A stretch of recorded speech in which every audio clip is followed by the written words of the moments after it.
Et salut à tous, c'est Amel pour une nouvelle partie de EDF Multi avec Aurélia, la menace de guerre, encore une fois. Oui, je sais, j'ai déjà posté 3 parties avec Aurélia et en plus j'ai dit que j'arrêterais de poster des vidéos pendant un petit moment. Et finalement, bon, ben, j'ai changé d'avis car j'ai joué une partie qui m'a plu et je me suis dit que j'allais la poster sur YouTube pour vous la partager. Alors ça y est, c'est parti. Je vous présente vite fait les généraux. Donc moi je joue Aurélia la menace de guerre qui vous permet, alors j'enlève la pause, qui vous permet d'avoir deux phases d'attaque. Elle est 3-4 vol, vigilance, célérité pour 6. Et à chaque fois qu'elle attaque pour la première fois chaque tour, dégagez toutes vos créatures et il y a une phase de combat supplémentaire. Donc vous l'avez peut-être déjà vu, mais sinon je vous le rappelle. C'est un deck très offensif. Ensuite il y a Ishkana, la veuve du graffiti. Donc ça c'est un deck araignée. Ah oui, voilà, j'ai mis avance rapide, c'était pas la peine. Donc c'est un deck araignée vert noir qui est plus fort que ce qu'il en a l'air. Vous allez voir un peu ce qu'il va faire. Et vous verrez, à vous de juger. Ensuite il y a Alela Artful Provocateur, donc provocatrice artistique en français. Celle-là, c'est la menace pour moi, parce qu'elle est 2-3 vol, contact mortel, lien de vie. Donc elle peut tuer Aurélia facilement. Toutes vos volantes gagnent plus 1, plus 0. Et quand vous jouez un artefact ou un enchantement, créez une fée bleue en un vol. Donc lui, c'est celui que je vais cibler en priorité, parce qu'il peut tuer Aurélia facilement, ou au pire la bloquer, quoi. Et enfin, il y a Lawan, impératrice céphalide. Donc ça, je sais pas si c'est un deck à combo ou s'il espérait juste avoir de la chance. Car ça fait retourner toutes les créatures bleues dans les mains de vos adversaires. Vos adversaires ne peuvent pas jouer de sort de créatures bleues. C'est fort, mais très ciblé.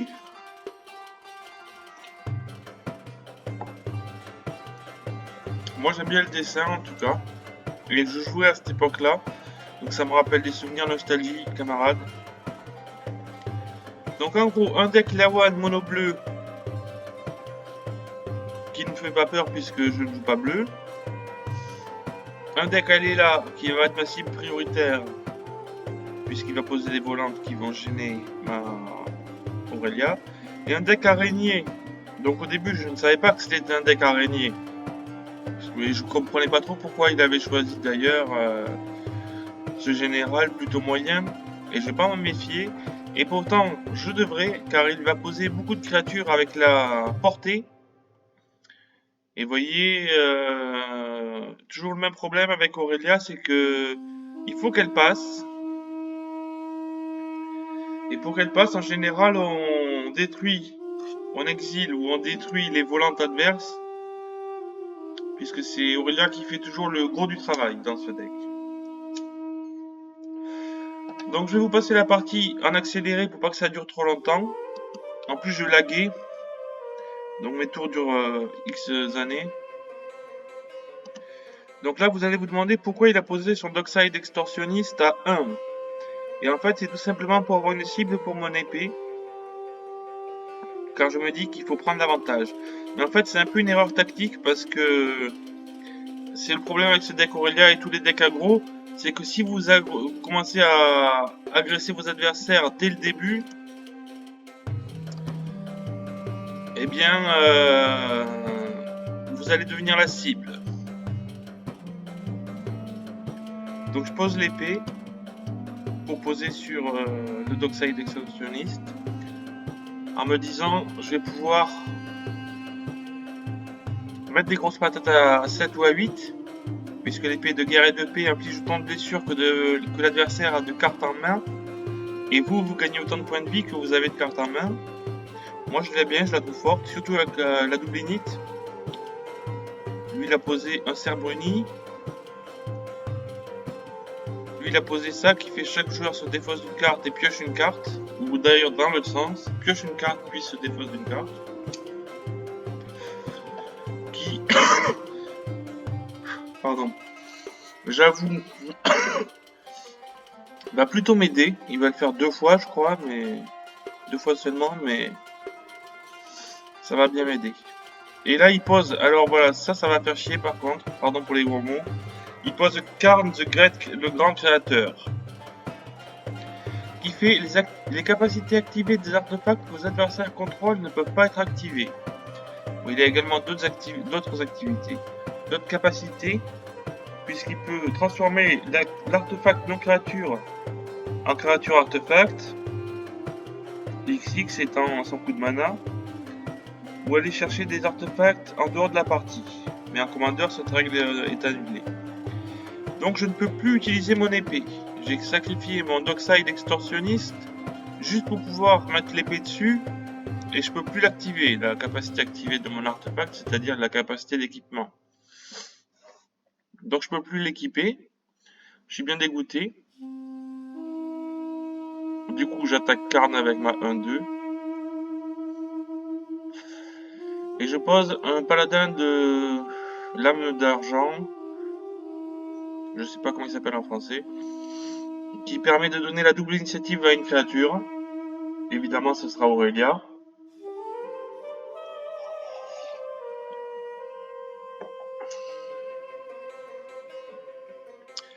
Il pose Tymna.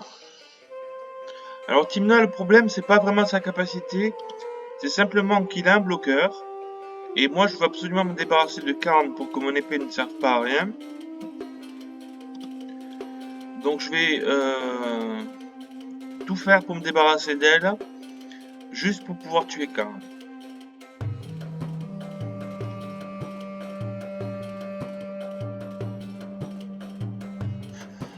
Donc d'abord je fais un retour au pays, il me le contre, et du coup je fais un chemin vers l'exil. Tout le monde rigole dans le chat. Quel acharnement! Et j'attaque Karn, donc Karn n'est plus là. Je peux enfin attacher mon épée. Et qu'est-ce qu'il fait?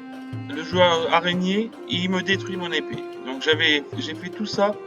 En gros, j'ai sacrifié un extorsionniste decké et 2 retours au pays, enfin retour au pays et chemin vers l'exil, sur Karn, tout ça pour qu'il me détruise l'épée à la fin. Donc mon début de partie est vraiment lamentable. Lui, il a posé une petite araignée 4-4, vigilance portée. Donc là, je commence à calculer que lui aussi, il va poser des créatures qui vont bloquer Aurélia. Et que il n'y a que Liawan qui est ouverte, quoi. Il pose son général.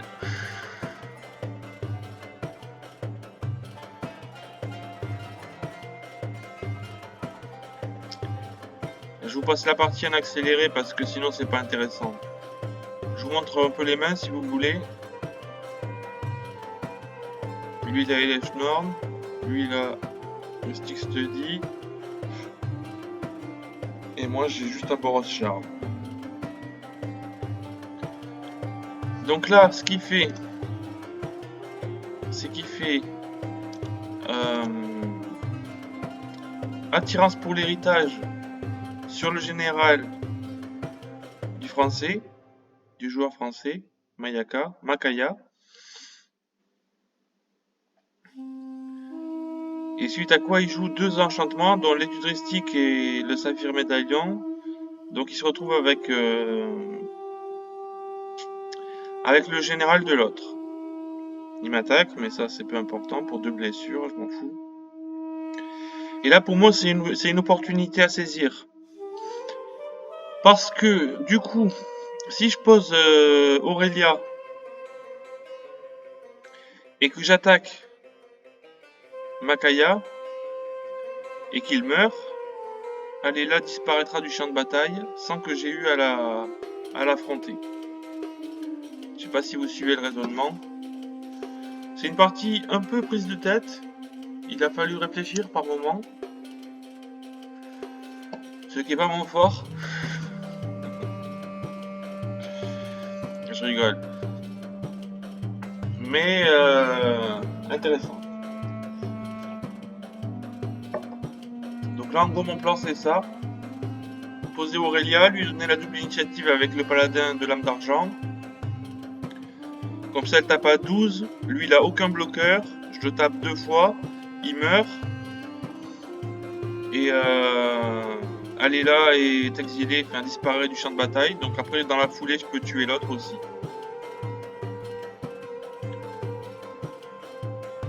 Il reste que le joueur araignée qui pose problème.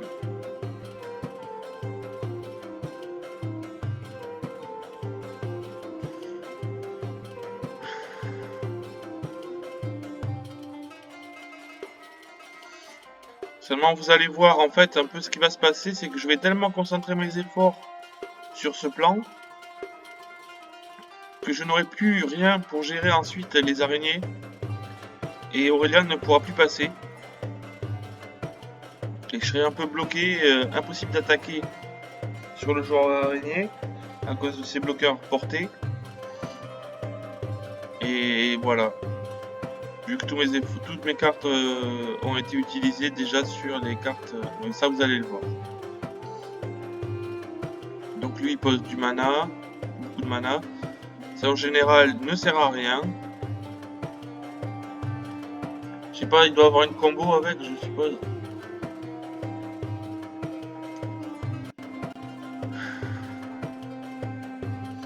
Donc là je fais Grasp of Fate.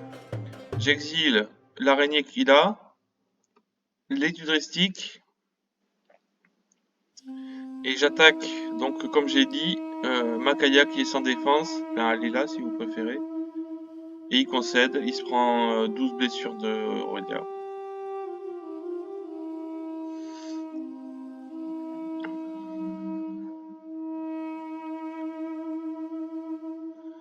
Donc là il a posé un enchantement, formation d'assaut, qui fait que vos créatures infligent des blessures égales à leur endurance. Un diamant du ciel. Et là il pose un truc qui va me gêner, des Veltakon Shackles. Donc en français, menottes Vedalken. Donc il peut prendre le contrôle d'une créature. Donc s'il le fait sur Aurélia, je suis niqué. Et il y a de fortes chances qu'il le fasse sur Aurélia. Donc je joue mon cercle de l'oubli sur les menottes. Et j'attaque tout sur le bleu. Donc il se prend 12, plus 10, il se prend 20 en tout.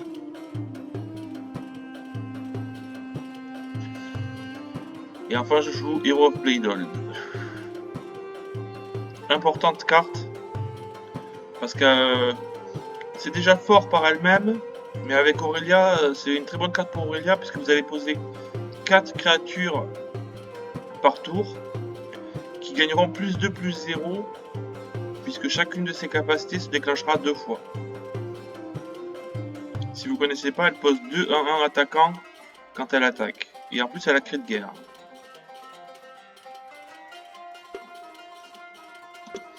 Lui continue de poser des araignées.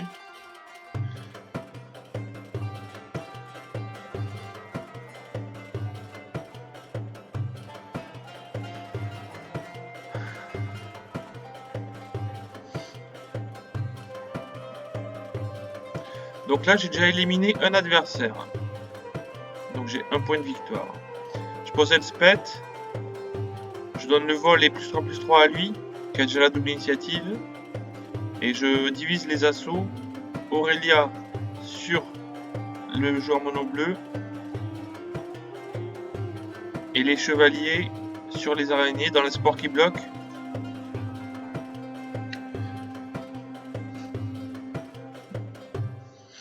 Et il le fait. Donc ça fait un bloqueur de moins.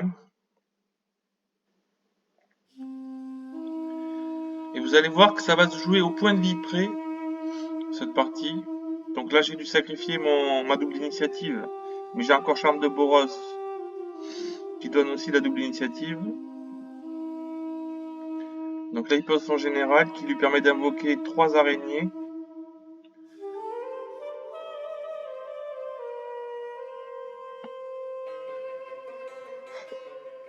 Et je traversais de Nouvelle-Wald pour aller chercher encore une araignée, je pense. Ouais. Avec le contact mortel.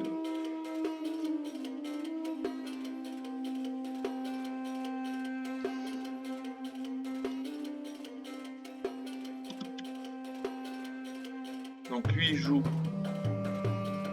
Lui il est presque mort. Il essaie de piocher. Ah oui.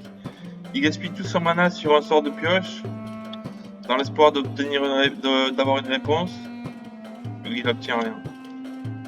Donc son deck bleu est pourri en fait. Enfin est pourri. Ou alors il n'a pas eu de chance. J'attaque avec tout sur le joueur araignée. Donc ça fait une petite armée quand même. Comme je vous dis, ça fait plein de soldats boostés par le cri de guerre. Aurélia, je l'avais boosté avec Elspeth.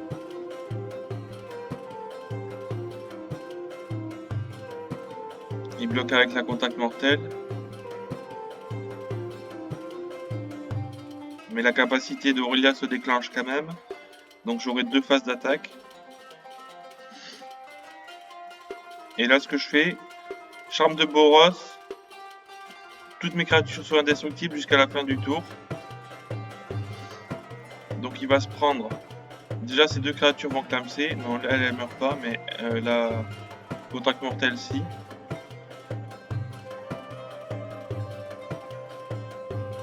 Donc l'autre il concède.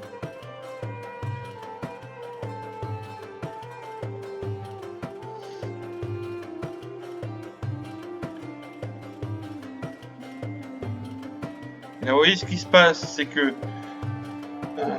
durant ma deuxième phase d'attaque, le cri de guerre va se déclencher de nouveau, donc les soldats vont devenir 3 à 1. Et il y en aura 2 de plus. Et ça va juste être assez pour le mettre à 0. Parce qu'il a de quoi bloquer tous, sauf 4.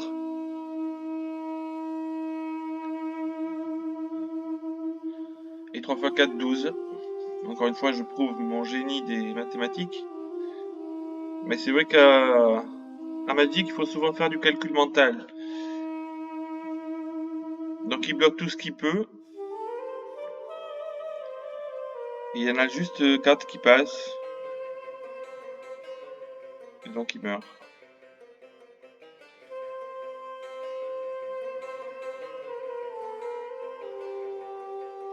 Le joueur mono bleu avait encore un tour à jouer.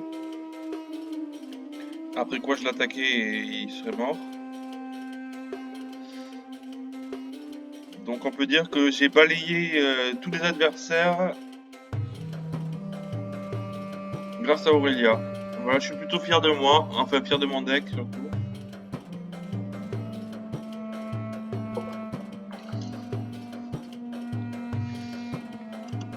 Voilà comment ça finit. Et il me demande pourquoi ils sont 3-1, je lui dis cri de guerre.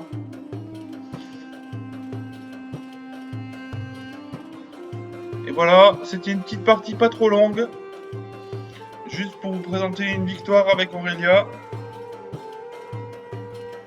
J'espère que ça vous a plu. À l'avenir, j'essaierai de vous présenter plusieurs decks. Là, je suis en train de construire un deck Esper Daikon Blackblade. Et j'espère le jouer bientôt. Voilà, et vous le montrer. Mais sinon, j'en ai plein d'autres aussi. Mais je joue toujours un peu les mêmes, mais j'en ai d'autres.